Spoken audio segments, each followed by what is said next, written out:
back to the King Kong review series. So last time, we took a little trip into the early days of the King Kong fan films on Super 8, and today we'll be continuing to cover these shorts with much higher quality. So, let's continue. Next up in the tradition of unknown Super 8 films was Ken Dixon's film Kong, a simple claymation film about the giant ape's adventures on Skull Island. Filmed in 8mm and in color, this 6-minute film took 6 months to prepare and required the use of 7 animated models that took several weeks to build. However, the animation proved to be difficult for Ken, and his Kong puppet was struggling to move in the spotlight that was close to 100-degree heat in the lights. At the end of the shoot, his model was in a bad state, and to my knowledge, only these images are what's available online. It's a shame since the sets and clay puppets look pretty good for the most part. Even the wall looks pretty good with Kong crushing it. Honestly, there's not much to say, but at least the poster is decent. In the 1970s, filmmaker Craig Reardon created a short film called The Evils of Alcohol, which tells the story of a guard drinking bourbon and has a nightmare where he is pursued by the gigantic monkey. The film was obviously a PSA about drinking, and much like Ken Dixon's film, only a few images can be found online. And finally, from the 1960s, there was a short student film called Watton's Wake, directed by Brian De Palma of all people. The film overall is a weird mess, but it's worth mentioning due to the reference ending to Kong. However, in this version, the ape is killed by an atomic bomb of all things. Hey, I think you're messing up your giant monster lore here, Brian. Godzilla's the only one who deals with nuclear bombs. Isn't that right, Nick Jackson? Actually, no. No? Technically, Godzilla was not the first monster to be created by nuclear radiation. There are creatures that have appeared in the 1950s B-movie genre that have atomic origins as well. The first being the giant ant movie Them, and then there's also, for the Ray Harryhausen fanboy in you, The Beast from 20,000 Fathoms, which along with King Kong was part of the inspiration for Godzilla. I mean, hell, Eiji Tsuburaya had his own personal copy. Huh, I guess I'm gonna need to watch more Harryhausen movies then. Well, anyway, any reports on the anomalies from space? Actually, yes, we have. We've picked up a new group of signals that are originating in the unknown regions. They're being picked up by the FTD. Should I ring it up? Nah, it's probably not important. Keep it up, though. Alright, roger that. Don't worry about it, folks. I'm sure it's not going to come back to bite us in the ass anytime soon. Anyway, on to the next film.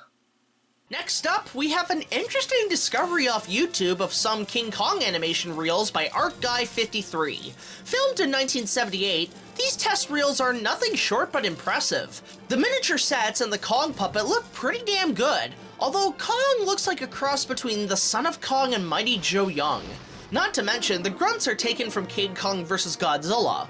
Most of the recreated scenes here include the sacrifice, Kong's battle with the pterosaur, and his escape from a circus straight out of the first draft by Edgar Wallace. ArtGuy even attempted animation projections similar to Ray Harryhausen's style, and for the most part, looks great. Years later, he tried out some animation of Kong fighting a dinosaur with much higher quality cameras, and after what seemed to be 30 years of progress, ArtGuy still got it. To tell you the truth, this is one of the better quality Kong films on Super 8 that I've seen. The videos are on YouTube, and if he's still around, I'd say subscribe to his channel. However, out of all the Super 8 films I've seen, this one is probably my favorite. This remake of King Kong, also known as King Kong by 70s kids on YouTube, was directed by a young Rob Hampton, who seemed to have a passion for filmmaking in the late 70s due to inspirational films like Jaws, Star Wars, Alien, and of course, the 1976 King Kong. The plot is actually kind of a nice blend of the original and the recent 70s remake at the time. Jack Driscoll is the captain of the ship, Carl Denham is the oil tycoon out to make it big, and Ann Darrow is a stowaway out for adventure. They of course come across Kong as the sailors venture in to rescue her while encountering a variety of prehistoric model kits and shipping Kong over to Toronto, where he falls to the might of toy soldiers and helicopters. You gotta really admire the details and effort that seem to go into each shot in this one. The director had a real knack of finding the best sets and locations in terms of production value, with shots of the ship and the city skyline. Also, the log scene is wonderfully recreated using a fallen tree on the side of the house. However, the highlight of this short is the stop-motion animation for Kong and his fellow monsters. Kong is once again brought to life in animation using the Revel model kit, as well as the Mattel Big Jim gorilla figure. And the dinosaurs are from a set of Aurora posable model kits, which look fantastic. One interesting thing to note is the creature that attacks Anne in the tree is not a T-Rex, but a saber-toothed tiger. Interesting. Another cool idea is that Kong is Bond on display by magnets instead of chains, so props for some great creativity.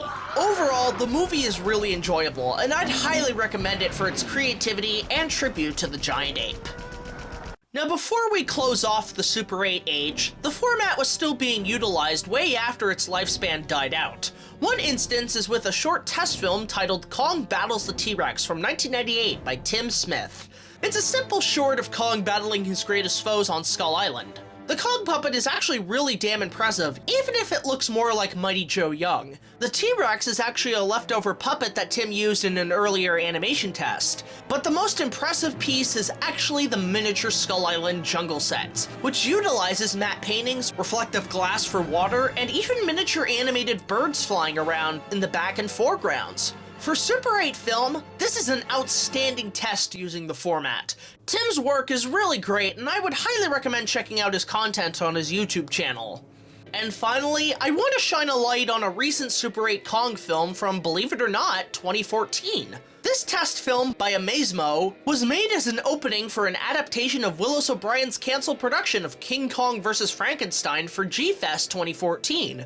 While the project never got off the grounds as the filmmaker wanted, the test is really well done and captures the magic of young 60s and 70s filmmakers remaking the classic film on the format. Amazemo's YouTube channel features a lot of Kong vs. Frankenstein footage in separate videos, as well as other impressive stop-motion shorts featuring other classic monsters like Godzilla, Dracula, and the giant claw of all things.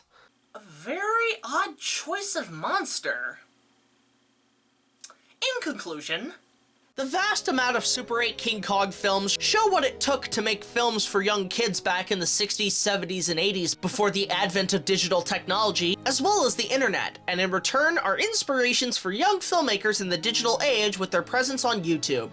And I gotta say, even for me, they helped me in making my own film. With that said, I'll give these shorts a good 8 out of 10. Check them out and see if they inspire you.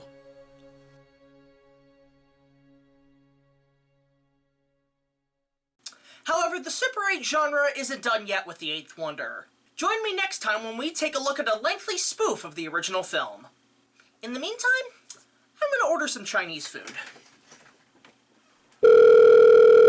Hello, welcome to King Kong's. May I take your order?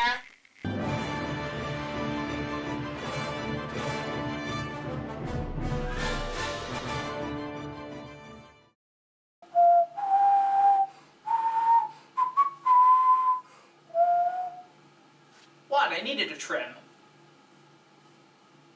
Well, don't worry, I'll bring it back. I actually kind of like it.